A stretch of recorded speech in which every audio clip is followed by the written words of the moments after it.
안녕하세요. 저는 지방에 혼자 사는 30대 딸아이 엄마입니다.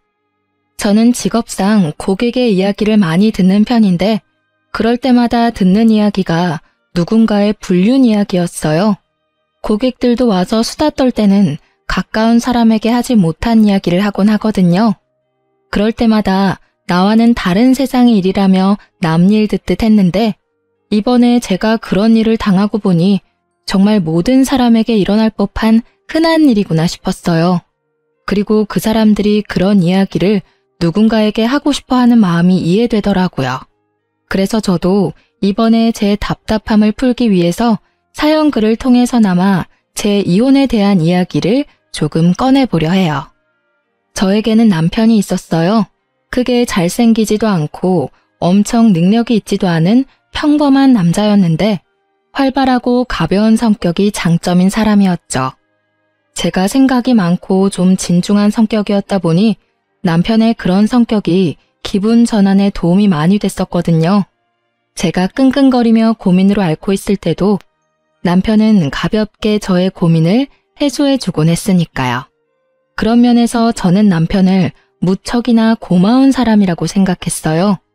성격이 다르면 고생한다고들 하지만 저희는 오히려 그런 면이 서로의 모난 부분을 맞춰줬다고 생각해요. 남편이 너무 가볍게 몰아갈 것 같으면 제가 나서서 조금 무겁게 만들어주기도 했으니 시댁에서도 처음에는 저를 인정하는 듯 했어요. 3대 독자 아들이 안사람을 들이고 이제야 철이 든다고요. 그렇게 잘 지내왔다고 생각했는데 남편은 그렇지 않았던 것 같더라고요. 사귈 때는 여자 문제 같은 거 일으킨 적도 없었고 딱히 다른 여자에게 흥미를 많이 두는 것 같지도 않아서 다행으로 생각했죠. 그런데 어쩌다 그런 일이 일어났는지 지금도 의아할 따름이에요. 만약 사귀는 도중에 그런 낌새를 눈치챘다면 분명히 남편과 결혼하지 않았을지도 모르죠. 하지만 그때는 그런 사람이 아닐 거라는 확신했었거든요. 저도 당시에 콩깍지가 씌어 있었던 건지도 모르겠네요. 제가 남편의 외도 사실을 눈치챈 건 육아로 휴직 후 힘든 나날을 보내던 때였어요. 아이 100일을 치르고 드디어 애가 통잠을 자기 시작하던 시점이었는데 남편과 통화를 하다가 핸드폰 너머로 한 여자의 목소리를 들었어요. 분명 남편이 회사에서 일을 하는 시간이었는데 여성이 남편을 오빠라고 부르더라고요. 저는 침착하게 남편에게 물었죠. 방금 핸드폰에 들린 여자 목소리도 직장 동료야? 직장 후배. 당신도 알 거야. 저번에 당신 태워갈 때 같이 차 타고 갔던 그 후배. 그제야 기억났어요. 작고 왜소한 어려 보이는 동안의 여후배. 당시에 제가 남편 퇴근 시간에 그 근처에 있어서 같이 들어가져간 날이었거든요. 근데 조수석에 탔더니 뒤에 사람이 있었는데 그게 이 후배였어요. 남편 말로는 후배 약속이 제가 있던 곳과 가까워서 태워줬다고 했고 바로 내렸었거든요. 저는 그때 남편에게 웬만하면 여자는 차에 태우지 말라고 했었죠. 괜한 오해 받을 수 있다고 핀잔만 줬었는데 그때 남편은 그럴 리 있겠냐며 웃었거든요. 그런데 그때 그 여자는 분명 남편을 선배라고 불렀었어요. 그런 그녀가 불과 몇 달 만에 호칭이 오빠로 바뀌다니 아무리 봐도 이상했어요. 하지만 제가 너무 깊이 생각하는 것일 수도 있었고 친해지면 그럴 수도 있겠거니 했어요. 그런데 그 뒤부터 제 오감이 그 여자를 의심하게 되더라고요.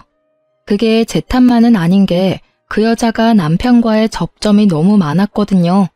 저는 저도 모르게 남편의 뒤를 캐고 있었어요. 차를 타고 가는 길에 그 후배에게 전화가 오면 남편이 전화를 받지 않더라고요. 그렇다고 우리가 대화를 많이 하는 것도 아니었는데 그냥 업무상 전화면 받고 끊으면 되잖아요. 그런데 안 받더라고요. 제가 받으라고 하면 억지로 전화 받으면서 한마디 꼭 했어요. 가족이랑 같이 있으니까 용건만 간단히 해. 그렇게 말하면 그 여자는 이렇게 대답해요. 그럼 좀 이따 다시 전화할게요, 선배. 분명히 제가 없는 곳에서는 오빠라고 부르면서 가족과 함께 있다는 전화에는 선배라고 구별해서 부르더군요. 점점 더 제 감이 맞았다는 생각에 심장이 벌렁거리더라고요. 아닐 거라는 생각을 해봤지만 결국 확신이 든 계기가 생겼어요. 하루는 아침에 남편이 차 키를 두고 내려갔더라고요. 저도 아침에 가까운 빵집에 들릴 예정이라 차 키를 들고 내려갔어요. 그렇게 주차장 쪽으로 가까이 향하는데 남편이 통화를 하며 걸어가는 뒤통수가 보이더라고요. 말을 걸려다가 흠칫 놀라 목소리를 삼켰어요. 그래, 그럼 이따가 봐. 조심해서 오고. 오늘 날씨 추우니까 따뜻하게 입고 와요. 부드럽고 애교 있는 목소리.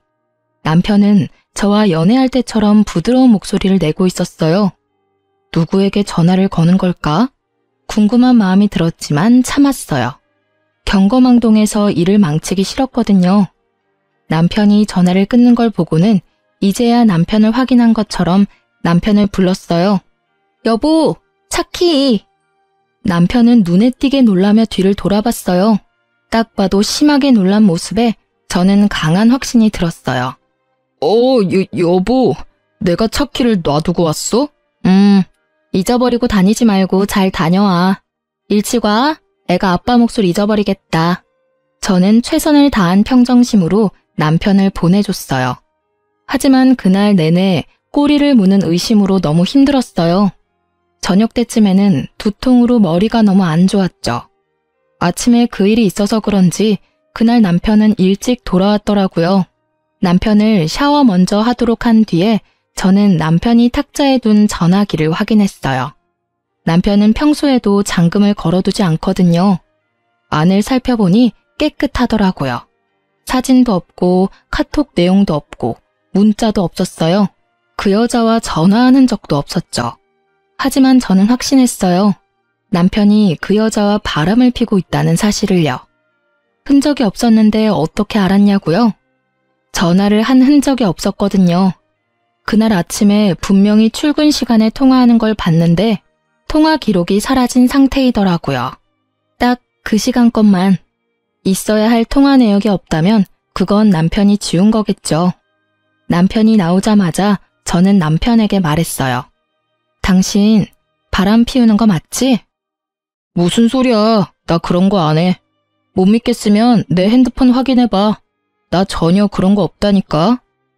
당연히 이 말 나올 줄 알았어요.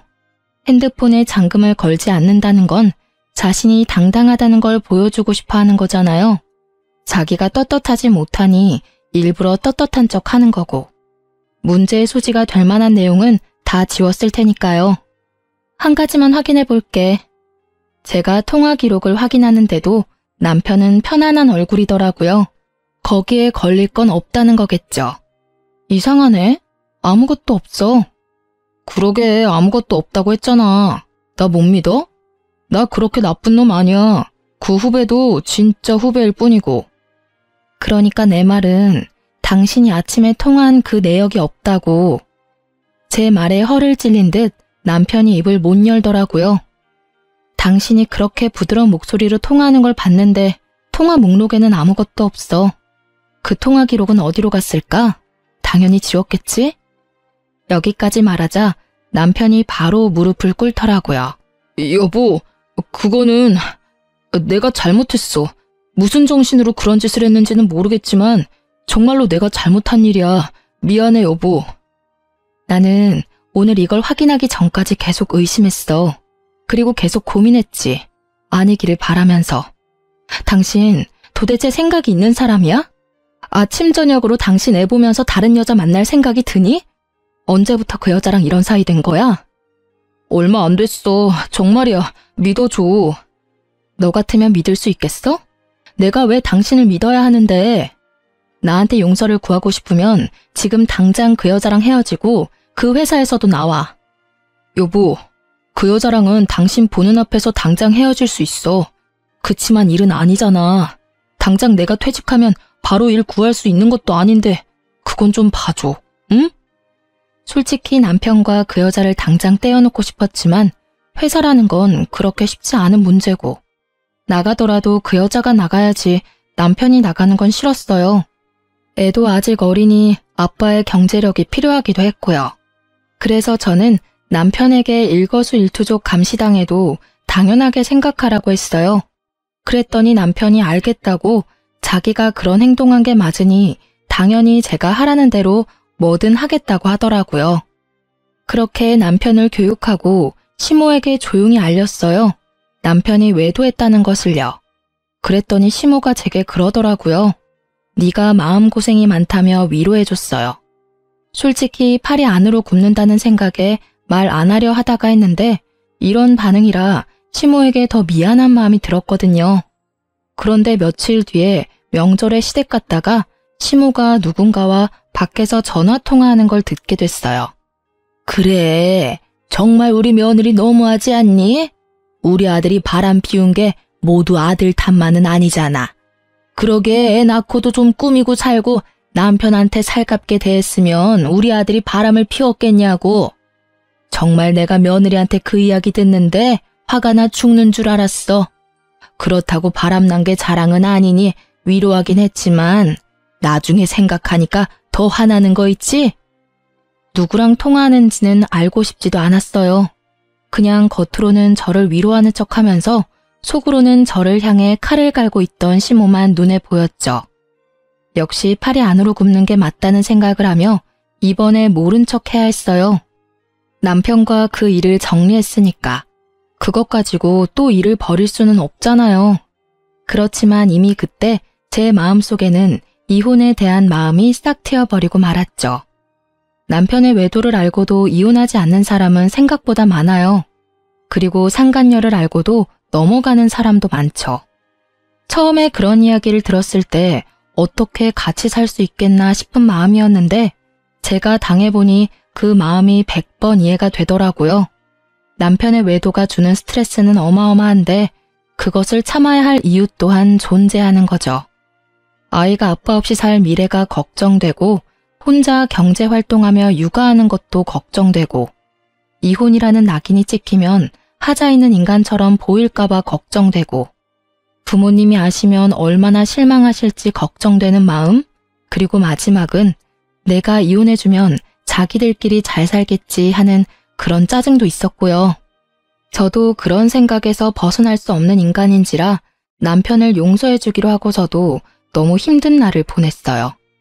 그렇게 상처가 어떻게든 수습되어 갈 무렵에 저는 마지막 쐐기가 될 사건을 맞닥뜨리게 됐어요. 그날은 직장으로 복귀하기 전날이었어요. 제게 남은 하루의 휴직일. 일주일 전부터 아이를 어린이집에 보내는 연습을 하다가 처음으로 제 근무 시간에 맞춰 아이를 맡긴 날이었죠. 이제 막 14개월이 된 아이를 맡기는 게 마음은 아팠지만 복귀하려면 어쩔 수 없는 결정이었고 생각보다 또래 애들이 많은 곳이라 안심하며 내일 직장에 갈 준비를 하는 중이었어요. 그런데 시모에게 전화가 왔더라고요. 화장실 청소하고 나오니 전화가 그새 4통이나 와 있었어요. 무슨 일이 났나 싶어 확인 즉시 시모에게 전화했죠. 넌 무슨 전화를 그렇게 안 받니? 죄송해요 어머님. 잠깐 화장실 청소하던 중이었어요. 혹시 무슨 문제라도 생겼어요? 문제? 네 남편이 지금 사고가 크게 나서 병원에서 수술하느냐 마느냐 하고 있는데 너는 집에서 팔자 좋게 쉬고 있니? 아니, 연락이 얼마나 안 됐으면 병원에 한번 와보지도 않아. 아주 긴급하게 수술 들어간다고 난리가 났던데. 저는 깜짝 놀라 들고 있던 핸드폰을 떨어뜨릴 뻔했어요. 그게 무슨 말씀이세요? 사고라뇨. 그 사람이 사고를 당했다고요? 남편이 어쩌다 사고가 났는지 물어볼 겨를도 없이 시모가 병원 이름을 대더니 그곳으로 오라고 하더라고요. 그리 멀지 않은 병원이었고 너무 경황이 없어 바로 가방만 챙겨서 병원으로 향했어요. 가는 동안 남편이 많이 다쳤나 싶은 생각에 겁을 내다가 문득 그런 생각이 들었어요. 그날은 평일 대낮이었고 점심시간도 아닌 오후 시간이었어요. 남편의 회사라면 지금 한창 컴퓨터 앞에서 일을 하고 있어야 할 시간인데 어쩌다가 차 사고가 났을까 하는 생각이요. 외근하는 직업도 아니었고 아침부터 저녁까지 회사 밖으로 움직이는 일이라곤 점심 식사 때가 다인데 점점 머릿속에서 상상만 커지던 그때 병원에 도착해서 시모에게 전화를 걸었죠. 그리고 얼마 뒤 병원 앞으로 나오는 시모의 표정이 완전히 일그러져 있더군요. 저를 향한 화를 그대로 표출하고 있었어요. 넌 도대체 집구석에서 뭘 하고 있길래 연락도 안 받아? 우리 귀한 3대 독자 아들 수술하러 들어갔어. 오른쪽 어깨부터 손목까지 아주 뼈가 박살이 나서 수술로 고정해야 한다더라. 너 대신 수술 동의서에 내가 사인까지 다 했어. 이런 일은 네가 해야 하는 일 아니니? 아들 아파서 가슴 철렁 내려하는 것도 무서워 죽겠는데 내가 수술 동의서까지 사인을 해야 하냐고. 면목이 없던 제가 고개를 숙이던 그때 불현듯 머릿속에 시모에게 받은 부재중 통화가 떠올랐어요. 부재중 통화는 총 4통, 시모가 건 게 다였죠. 그런데 수술 동의서를 써야 한다면 당연히 아내인 저한테 연락을 했어야 하지 않나요? 저는 시모에게 물어봤죠. 어머님은 병원에서 연락받고 오신 거예요? 아들이 직접 전화 왔어. 네가 연락 안 받는다고 나더러 와달라더라. 도대체가 전화기는 왜 무음으로 해놓는 거야? 그러니까 전화를 못 받고 나한테 연락이 오지. 이상했어요. 남편에게 온 부재중 통화는 없었거든요. 저는 순식간에 남편의 사고로 놀라 흥분했던 피가 차갑게 가라앉는 기분을 느꼈어요. 남편이 수술실에 들어간 터라 남편에게 직접 물어볼 수는 없었지만 확인이 불가능한 것도 아니었죠. 저는 남편 차가 어디 있는지 확인하기 위해 먼저 남편 핸드폰부터 챙겼어요. 레카차 업체와 연락한 게 있나 싶어 통화 기록을 뒤지는데 바로 오늘 아침에 그 여자와 통화한 내역이 있더라고요. 인연 다 끊겠다 어쩌겠다 해놓고 여전히 연락하는 걸 보고 살짝 열이 받았지만 직장 동료이니 연락 정도는 할 수도 있다는 생각으로 연락처를 뒤졌어요. 별 내역이 없길래 남편 메시지를 확인하는데 메시지 기록 중에 카드 승인 내역이 있더라고요. 거기에 오늘 날짜로 숙박업소가 딱 찍혀 있었어요. 불과 4시간 전에 결제한 내역이요. 그걸 보고는 피가 거꾸로 솟는 기분이었어요. 아마 집에 들어오기 전에 이런 문자나 통화 기록을 일부러 지웠겠죠. 이번에는 지울 시간조차 없이 사고를 당해 들어가게 됐으니 지울 틈도 없었을 테고요. 화가 난 저는 최대한 냉정해지려 애썼어요. 그 메시지를 캡처하고 저는 남편 차가 어디 있는지 확인했어요. 남편 차가 어느 정비소에 있는지 확인한 저는 바로 그쪽으로 달려가 남편 블랙박스부터 확인하자고 했어요. 다행히도 블랙박스는 고장나지 않았고 열심히 제 할 일을 하고 있더군요. 저는 카드를 빼서 집으로 갔어요. 노트북에 연결하니 손이 덜덜 떨리더라고요. 그리고 사고 직전 영상을 확인했어요. 남편이 어딘가에서 나오는 중이었는데 거기가 모텔이더라고요. 그런데 남편은 운전하지 않았고 그 후배가 운전한 것 같았어요. 남편이 부러진 곳도 왼쪽이 아니라 오른쪽이었거든요. 남편이 조수석에 앉았던 게 분명해 보였어요. 두 사람이 모텔에서 나와서 차에 타고 둘이 차 안에서 나누는 이야기들이 모두 제 귀에 들어와 박혔어요. 오늘 연차 쓰고 같이 오길 잘했지? 여기 진짜 좋은 곳이거든? 우리 마누라랑은 여기 뭐다. 애 놓고 몸 다 망가져서는 어디 데리고 다니면 부끄러울 정도라고. 너 정도는 탱탱해야 데리고 다닐 만나지. 앙큼해. 그래도 오늘은 오빠 독점할 수 있는 날이라 좋아. 매번 같이 있다가도 집에 돌려보내는 게 얼마나 힘든 일인지 모르지? 항상 같이 있고 싶은데. 내가 최대한 노력해볼게. 너도 빈털터리가 된 나랑 결혼하는 건 싫을 거 아냐. 와이프한테서 잘못한 거 찾고 나면 바로 이혼하고 너랑 결혼할게. 너무 걱정하지 마. 이런 대화 내용을 듣고 있으니 정말 하늘이 무너지는 게 어떤 건지 잘 알겠더라고요. 인연을 끊으라고 했더니 도리어 인연을 단단히 맺어가고 있었더라고요. 저는 그 길로 상간녀를 찾아갔어요. 상간녀가 어디 있었냐고요? 당연히 본인도 사고 났으니 같은 병원에서 치료받고 있었죠. 저는 병원으로 가 상간녀를 찾았어요. 이름만 대니 간호사가 어디 있는지 알려주더군요. 남편은 큰 수술을 하는 데에 비해 그녀는 그렇게 크게 다치지는 않았더라고요. 저는 그 여자 앞으로 가서 말했어요. 나 알죠? 선배는 수술하러 들어가셨는데요. 두 사람이 왜 같은 차에 타고 있었어요? 우연히 얻어 탄 거예요. 의부증 걸린 여자처럼 선배한테 집착하는 건 아는데 엄한 사람한테 이러시면 곤란하죠. 저는 선배랑 아무 사이 아니에요. 당신 덕분에 회사에서도 대화도 잘 못하고 있고요. 두 사람 사귀는 사이 아니에요? 평일 오후에 연차 쓴 두 사람이 같은 차 안에 있다가 사고가 났는데 그게 다 우연이라고요? 애초에 연차를 쓰고 왜 둘이서 따로 만나요? 그렇고 그런 사이니까 만났겠지. 네, 그렇고 그런 사이 맞아요. 선배가 마누라 싫다고 짜증난다고 얼마나 투정을 부리던지. 그래서 위로해주다가 눈 맞았어요. 됐어요? 당당하기가 정말 하늘을 찌를 정도였어요. 뭐가 그렇게 잘났는지 불륜을 실토하면서도 아주 당당한 자세와 자신감 넘치는 표정을 보니 마치 피해자와 가해자가 뒤바뀐 것 같은 기분이 들더군요. 아내라고는 하지만 당신이 패배자인 건 알죠? 남편이 다른 여자 만나는 순간 여자로서 저한테 진 거예요.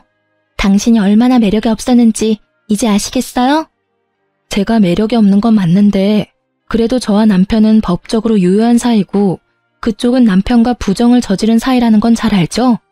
이런 대화들도 다 증거고 이후에 상간녀 소송할 때 다 쓰일 거예요. 당당해서 좋네요. 증거 수집이 아주 편해서요. 제 말을 듣고 나니 상간녀 얼굴이 하얗게 질리더라고요. 저는 당신도 남편도 용서할 생각 없어요. 그렇지만 그냥 헤어지면 둘이서 행복하게 살 거잖아요. 그러니 제가 가져올 수 있는 건 다 가져와야죠. 안 그래요? 매력은 있고 머리는 텅 빈 상간녀 씨? 제 말에 열받았는지 명예훼손인의 먼에 고소한다고 지랄 발광하는 상간녀를 두고 저는 시모에게 향했어요. 시모는 남편 수술이 끝나기를 기다리고 있더군요.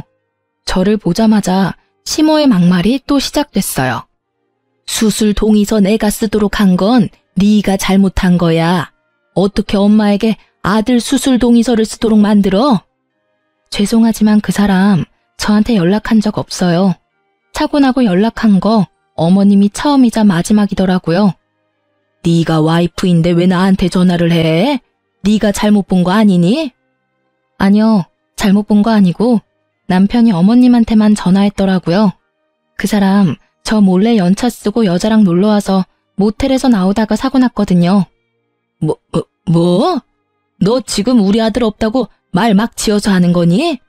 시모가 깜짝 놀라서 저한테 반문하더라고요. 저는 시모에게 영상을 보여줬어요. 영상 보세요. 확실하죠? 오늘 쉰다고 저한테 이야기도 없었어요. 이러니 저한테 연락 못했겠죠. 불륜을 저지르다가 사고 났는데 어떻게 와이프한테 전화하겠어요? 어떻게든 안 들키려고 어머님께 전화한 거겠죠. 제 말에 시모는 한동안 말을 잊지 못하는 듯 하더니 갑작스레 화를 내더라고요. 네가 우리 아들을 얼마나 좋았으면 애가 바람을 피우겠니? 저번에도 내가 말은 안 했지만 네가 잘했으면 애가 바람 같은 거 피웠겠어? 그리고 바람 피웠다고 애 기도 못 펴게 하니 몰래 스트레스 풀려다가 이런 사고 난 거잖아. 하나부터 열까지 다 네가 잘못했는데 뭘 잘했다고 나한테 또박또박 말대꾸야? 적반하장도 유분수지. 이 말을 하고 싶은 걸 꾹 참았어요. 못 배우고 예의 없는 사람이라도 어른은 어른이니까요. 그렇지만 용서는 하지 않겠다고 다짐했어요. 시모도 상간녀도 남편도. 남편이 병원에 있는 동안 저는 착실히 이혼 준비를 시작했어요. 증거는 차고 넘쳤죠. 그럼에도 더 모으고 모았어요. 필요한 것뿐만이 아닌 부수적인 것들도 모두 긁어 모았어요. 당당한 상간녀를 보니 어떤 변명을 할지 상상도 가지 않았거든요. 모텔에 들어가서 현장을 직접 잡은 게 아닌 이상 어떠한 증거도 반박 가능한 것이 될 수도 있잖아요. 그래서 그들이 변명조차 못할 정도의 증거를 모았어요. 그리고 남편이 치료받는 동안 제 짐을 모두 싸고 아이와 함께 친정으로 건너왔죠. 아이도 절대로 빼앗길 생각이 없었거든요. 그렇게 남편의 퇴원일이 가까워질 때 저는 이혼을 통보하고 서류를 보냈어요. 이혼이 소송으로 진행되고 있을 때 남편의 퇴원일이 되었어요. 그런데 남편에게서 연락이 왔어요. 저기 여보, 혹시 지금 내가 있는 병원 와서 치료비 좀 내주지 않을래? 치료비? 그런 건 카드로 대충 내고 나중에 실비 청구하면 되잖아. 이혼 소송 중인 와이프한테 연락해서 할 말은 아닌 것 같은데 어이가 없어서 그런지 말이 곱게 나가질 않더라고요. 어쩔 수 없었죠. 제 이혼의 결정적인 원인이 된 남자니까요. 그게 실비보험 청구가 안 돼서 그래. 당신이 아니면 도와달라고 할 데가 없어서 그래. 우리가 이혼 소송 중이긴 하지만 아직 부부잖아. 당연히 내가 곤란할 때 당신이 도와줘야지. 실비 청구가 왜 안 돼? 당신이 들어놓은 실비면 충분할 텐데. 사실은 실비 보험 얼마 전에 해약했어. 뭐? 실비 보험을 해약했다고? 뭐 때문에? 해약하면 해약금 나오는데 그게 좀 필요해서. 그걸 어디에 썼는데? 그 이야기에 남편이 입을 꾹 닫더라고요. 말을 안 해주더라고요. 그런데 아시죠? 말을 안 하면 안 하는 대로 그게 자백이 된다는 거. 너 설마 그 보험 해약금 상간녀한테 다 썼어? 그 여자한테 썼다고 하면 좀 그렇고 얼마 전 주말에 제주도 놀러 갔을 때 썼어. 아니, 그 정도면 보험 해약 안 하고 네 돈으로 써도 되잖아. 그건 그렇지. 근데 그러면 당신한테 들키잖아. 카드 결제 내역이나 통장 내역은 그대로 남는데 돈이 비면 이상하게 생각할 거 아냐. 그래서 보험 해약하고 나중에 따로 들려고 생각했었지. 그러다가 여태껏 못 들었고. 웃음밖에 안 나오더라고요. 들키기 싫어서 보험까지 해약하고 해약금으로 여자랑 놀러 가다니. 이런 기발한 발상은 어떻게 할 수 있는지 궁금하기까지 했죠. 저는 남편에게 말했어요. 아주 잘하는 짓이다. 잘했어. 이혼 소송 중인 와이프한테 바람 피워서 미안하다 사과는 못할 망정 전화해서 치료비나 대달라고 찌질하게 굴어? 보험 해약한 건 당신이니까 당신이 알아서 병원비 마련해. 아니면 그 돈 다 쓴 상간녀한테 도와달라고 하든지. 당신도 참 뻔뻔하네. 나랑 이혼 절차 밟고 있으면서도 나한테 돈을 받고 싶어? 내가 돈을 줄 거라고 생각했다는 게 참 웃기지도 않고. 나 당신한테 이제 어떤 것도 뺏기고 싶지 않은 사람이야. 그게 10원짜리 한 장이라도. 너하고 그 상간녀한테는 절대 뺏기기 싫거든? 병원비 대주는 걸 왜 뺏긴다고 하는 건데?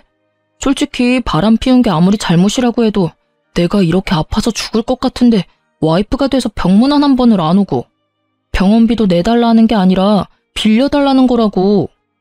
빌려주든 어쩌든 난 안 줄 거야.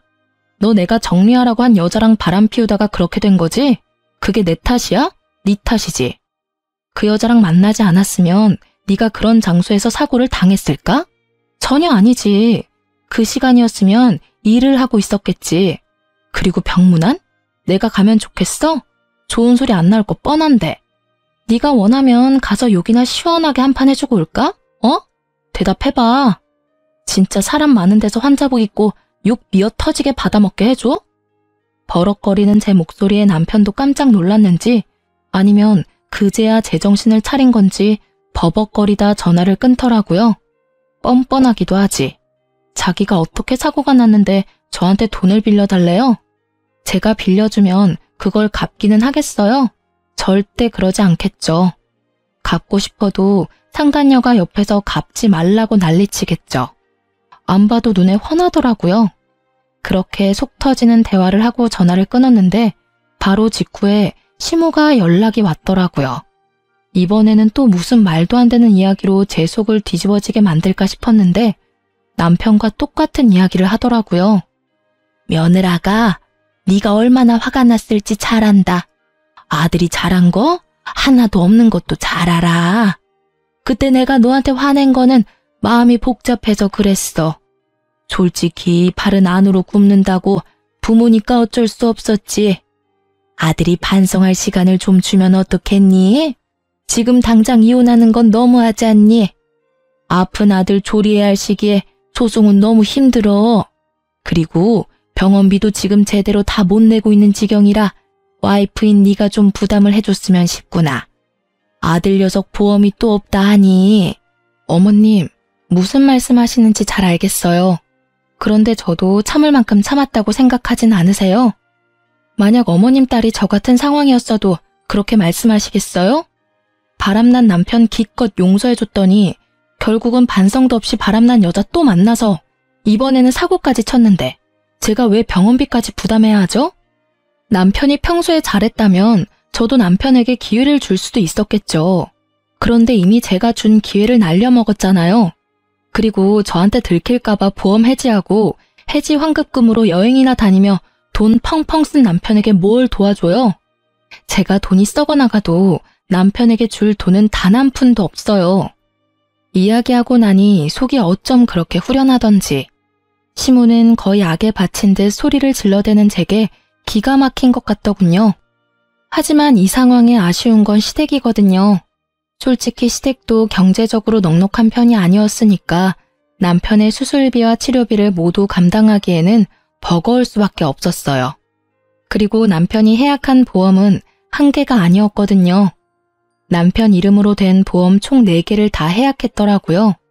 그중에는 교통사고 특약 들어있던 것도 있었는데 그것도 몽땅 못 받게 되는 거였거든요. 그 와중에 병원비가 몇 배 깨졌으니 지금 생각해도 참 한심한 짓이네요. 여자는 만나고 싶고 나한테 들키기는 싫고 결국은 보험 해지했다가 병원비 고스란히 다 내게 생겼으니 하늘이 천벌을 내린 게 아니면 뭐겠어요? 그래, 네가 화난 거는 나도 잘 안다. 하지만 너희는 소송 중이지만 부부야. 부부는 서로 도와줘야 하고 나는 네가 그렇게 나쁜 애는 아니라고 믿는단다. 아들 한 번만 도와주거라. 아들도 반성하고 있고 2번 다시 그 여자 안 만난대. 그때도 제가 하겠다는 대로 뭐든지 한다고 했어요. 어머님은 그 여자가 새로 사귄 여자라고 생각하시는 것 같은데 그 여자 저번에 저한테 들킨 그 여자예요. 2번 다시 안 만난대요. 기지도 않네요. 그 여자랑 그 뒤로 꾸준히 만나놓고는 거짓말을 어찌나 잘하는지. 하긴 어머님은 아들 바람난 게 제 탓이라고 생각하시니까 그런 말씀 편하게 하실 수 있겠네요. 그런 면에서는 어머님도 똑같으시죠. 앞에서는 저 위로하는 척 하시더니 결국은 뒤에서 다른 사람한테 제 욕 열심히 하시는 거 봤어요. 제 말에 시모가 허를 찔린 듯 놀라더군요. 그럴 수밖에요. 지금 이 순간 그 말을 할 줄 누가 알았을까요? 저 다 봤어요. 명절에 어머님네 갔다가 애 낳고 관리 안 해서 남편 바람 피운 거 제 탓이라고 그렇게 말씀하시는 거 다 들었어요. 그래서 더 해주기 싫어요. 제 마음속에서 남편과 저는 이미 남남이에요. 애가 있든 말든 상관없이. 그러니까 저한테 이혼 번복에 대한 이야기는 꺼내지 마세요. 너 후회할 거야. 우리 아들 같은 남자가 세상에 어디 있다고. 너 같은 애가 그런 남자 만날 수 있을 것 같아? 남편 덕분에 크게 되어서 남자 만날 생각도 없어요. 거짓말이나 하면서 여자 만나러 다니는 남자 세상에 그렇게 많다던데. 알면 데려갈 여자는 있겠어요? 하긴 그 상간녀라면 잘 데려가겠네요. 그쪽에 말해보세요. 저한테 와서 아쉬운 소리 마시고. 저는 그렇게 말하며 시모 전화를 끊었어요. 그 뒤로 시모에게서 연락이 오지는 않았어요. 이혼 소송은 그렇게 마무리가 되고 저는 싱글맘이 되었어요. 재산 분할 위자료, 양육권, 친권. 그 중에서도 친권과 양육권은 지키기 위해 애썼어요. 아이만은 뺏기고 싶지 않았거든요. 시댁이 손이 귀한 집이기는 하나 아들을 더 귀하게 여기니 딸아이는 제게 그냥 넘기듯 하더라고요. 양육비 내기 싫어서 마구잡이로 우기는가 싶었는데 그게 아니었어요. 알고 보니 시모가 상간녀에게 남편 병원비를 좀 내달라고 했다더군요. 남편과의 결혼을 조건으로 말이죠. 결국 두 사람은 저와 남편의 이혼이 정리되면 재혼할 생각이었다고 해요. 그 상간녀가 아이는 싫다고 했다는 거죠. 그리고 한 가지 조건을 덧붙였대요. 만약 자기 상간녀 위자료 나오면 같이 갚아야 한다고요. 나중에 그 이야기를 전해 들었어요. 저야 뭐 이미 이혼까지 다 된 마당에 신경 쓸 일은 없었지만 그래도 두 사람이 잘 사는 건 너무 싫잖아요. 둘 사이 일을 여전히 알아보고는 있었죠. 그나저나 참 얍삽하다고 해야 하나? 잔머리가 잘 돌아간다고 해야 하나? 그 여자도 진짜 대단하긴 하더라고요. 전 남편 재혼하고 석 달이 지났나? 제 직장에 남편 회사 동료분이 찾아오셨더라고요. 저는 미용 관련 일하거든요. 예전에 남편이랑 결혼할 때 소개받아서 여태껏 제게 와주시는 단골이세요. 어머, 자기, 잘 지냈어? 이야기는 얼추 들었어. 많이 힘들지? 전 괜찮아요. 이혼 후에 이렇게 사정을 잘 아는 사람을 만나면 불편하기 짝이 없더라고요. 그 사람이 싫은 건 아닌데 계속 이혼이 주제가 될 수밖에 없거든요. 모르는 척 해주는 분도 있지만 이분은 그러지 않으셔서. 그런데 그분이 그러더라고요. 그래, 괜찮아야지. 그 나쁜 연놈들도 벌 받고 있는데. 그게 무슨 소리예요? 자기 이야기 못 들었어? 그 두 사람 완전 천벌 받았다고. 회사 내에서도 소문이 다 났어. 그 상간녀랑 자기 전 남편 둘이 같이 연차 쓰고 놀러 갔다가 사고 난 거 회사에 들켜서 불륜 여행 갔다가 그렇게 된 거라고 소문 크게 났었거든. 그런데 곧바로 두 사람 재혼한다니 사람들이 더 놀랐지. 저렇게 빨리 정리가 되냐고 말이지. 아, 회사에 다 들킨 거였나요? 저야말로 놀랐네요. 그 전에도 티가 많이 나던데. 둘이 친하다 정도로만 알고 있었지 그런 사이인 거 누가 알았겠어? 알았다면 내가 자기한테 제일 먼저 귀띔해줬을걸? 그 이야기에 저는 웃었어요. 하긴 이런 스파이 같은 손님이 있으니 남편도 회사에서 조심하긴 했겠죠. 근데 그 소문나고 회사에서 두 사람 다 퇴사시켜버렸거든. 연차 쓰고 놀러가서 사고 난 것도 그렇고 안에서 부적절한 만남 가진 것도 그렇고. 그런데 표면적인 이유는 자기 전 남편 몸이 아직 다 안 돌아와서 그렇다고 하더라고. 몸이 안 돌아와요? 그래. 수술한 곳이 오른쪽 팔이랑 어깨잖아. 그쪽으로 신경이 손상됐다나 뭐라나. 결국 손가락이 잘 안 움직이는 바람에 일도 제대로 못하니까. 금방 돌아올 것 같으면 그냥 놔뒀을 수도 있겠지. 근데 금방 안 돌아오더라고. 어쨌든 두 사람 다 권고사직으로 퇴사했어. 그래요? 둘 다 진짜 천벌받았네요. 당연하지. 남의 눈에 눈물 흘리게 만들면 자기 눈에는 피눈물 흐르는 법이야. 그래놓고 잘 살면 하늘이 뭔 소용이니? 그렇게 고객과 대화를 하면서 전 남편과 그 상간녀 이야기를 들으니 제 마음속에 응어리졌던 것들이 조금은 풀리는 것 같았어요. 남의 불행을 내 행복으로 삼지 말라지만 제게 불행을 준 원인이 저렇게 못 살고 있으니 이상하게도 응어리가 풀리는 것 같더라고요. 그 뒤에 시모가 저한테 한번 연락이 왔었어요. 예, 너 딸아이 우리한테 돌려줄 생각 없니? 우리가 사례는 넉넉히 할게. 잘 생각하고 연락 좀 줘. 갑자기 딸을 달라는 이야기에 초스라치게 놀라 물었죠. 이미 다 끝난 일인데 왜 딸을 달라고 하세요? 아유, 넌 몰랐겠지만 우리 아들 재혼 상대가 글쎄 애 딸린 이혼녀라더라. 아들 하나 있는데 없는 것처럼 속이고 우리 아들이랑 재혼했대. 결혼하고 나서 애 있다고 이야기했다던데 그게 문제가 아니야.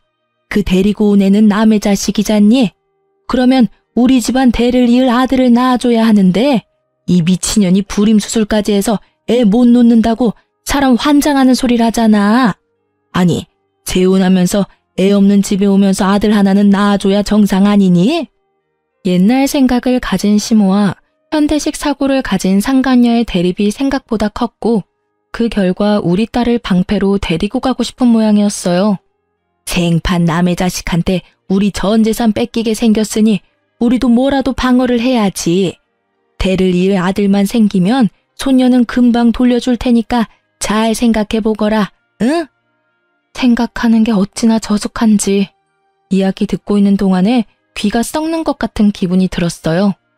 어린애를 데려가서 방어를 하니 뭐를 하니 사랑을 줄 게 아니면 관심이라도 줘야 된다며 개소리를 하더라고요. 손녀에게는 관심 하나도 없으면서 그런 불순한 이유로 딸애를 데려가려는 시모를 보니 화가 머리끝까지 차올랐어요. 어머님, 제 딸이 무슨 힘이 있어서 그 어른들 사이에 끼어서 이리 치이고 저리 치이고 해야 해요? 귀한 딸이에요. 그래서 제가 직접 기르겠다고 데려온 거고요. 상간녀 데리고 오시면서 남편 병원비 급하게 처리하셨으면 된 일 아닌가요? 이혼 후의 일은 그 집안에서 알아서 하셔야죠. 그 여자애가 애가 딸린 걸 내가 알았으면 이혼하라고 등 떠밀었겠니? 아들놈도 나중에야 한 것 같았어. 게다가 요새는 또 얼마나 떽떽거리며 돈 달라고 요구하는지 아니? 아이고, 내가 며느리를 잘못 들였어. 아들놈은 손가락이 안 돌아와서 취직도 못하고 있는데 재혼한 새 며느리는 아주 시댁을 돈줄로 알고 안 해주려니 아들이 불쌍하고 해주려니 며느리가 밉고. 시모가 괴로워하는 걸 보니 생각보다 상황은 심각해 보였어요. 그렇다고 제가 애를 줄 일은 절대 없었어요. 심각하고 불쌍하든 저랑은 이제 관계없는 사람들이에요. 열심히 자기 손으로 자기들 인생 말아먹고 있는 중인데 제가 왜 관여를 하겠어요? 그저 저와 제 딸이 거기에 휘말리지 않도록 하는 것만 중요할 뿐인 거죠. 시모는 결국 제게서 딸을 얻을 수 없다는 걸 알고는 전화를 끊고 연락 한 번 안 하더라고요. 그런데 한 달쯤 지났을까요? 제 고객이 연락이 와서 알려주더라고요. 전 남편과 살고 있던 그 상간녀가 도망갔다고요. 저는 상간녀 위자료 소송을 해서 그 여자에게서 돈을 받고 있었는데 불과 며칠 전에 그 위자료가 다 지급됐었거든요. 그래서 생각보다 빨리 들어왔다고 생각했는데 알고 보니 전 남편 퇴직금을 몽땅 제 위자료로 지급하고 남편 버리고 집을 나가버렸다고 하더군요. 오른손을 제대로 못 쓰는 남편의 수발들야 육아하랴 일하랴 나름 엄청 힘들었나 보더라고요. 그야말로 벌 받았다는 말로밖에 설명할 수 없는 상간녀 상황을 보니 하늘이 나를 버리지 않았구나 하는 생각이 들었어요. 뭐 제 살 길 찾아 도망갔으니 불륜도 끝이었고요. 그렇게 헤어질 거 뭘 그리 죽고 못 살아서 불륜 같은 짓을 했나 몰라요. 아들이 이제 중학교 들어가던데 부끄러워서 아들 얼굴은 어떻게 보려는 건지 원. 그 사람들이 스스로 제 무덤 파는 동안 저는 착실하게 아이와 함께 살 미래를 위해 움직였어요. 친정집에 얹혀 살게 됐지만 아이의 정서적인 안정을 위해 한 선택이었어요. 부모님은 젊지는 않지만 사랑을 주실 수 있고 저는 경제활동을 할 수 있는 젊음이 있으니까요. 살다 보면 이렇게 속 뒤집어질 만한 일도 가끔 일어나나 봐요. 이혼을 하면서 이런 어이없는 일들을 당하고 나니 앞으로 어떤 힘든 일이 와도 견딜 수 있는 경험이 된 것 같아서 그것 하나만은 다행이라 생각해요. 이혼 전 이혼을 해야 하나 말아야 하나 고민하시는 분들 생각보다 많이 계셔요. 저도 마찬가지였어요. 제가 정신적인 스트레스에 강한 타입이었다면 참고 살았을 거예요. 그렇지만 전 그런 사람이 못 되거든요. 이렇게 이혼을 해서라도 일단 제 마음이 편안해져야만 조금이라도 더 만족하며 살 수 있는 사람이었거든요. 글을 쓰다 보니 그때의 기억이 새록새록 떠오르네요. 힘든 일도 시간이 지나면 다 극복하게 되어 있어요. 저처럼 고민하는 분들에게 도움이 되기를 바라는 마음으로 제 사연을 써보았네요. 모두 속 시원한 하루 보내시길 바랍니다.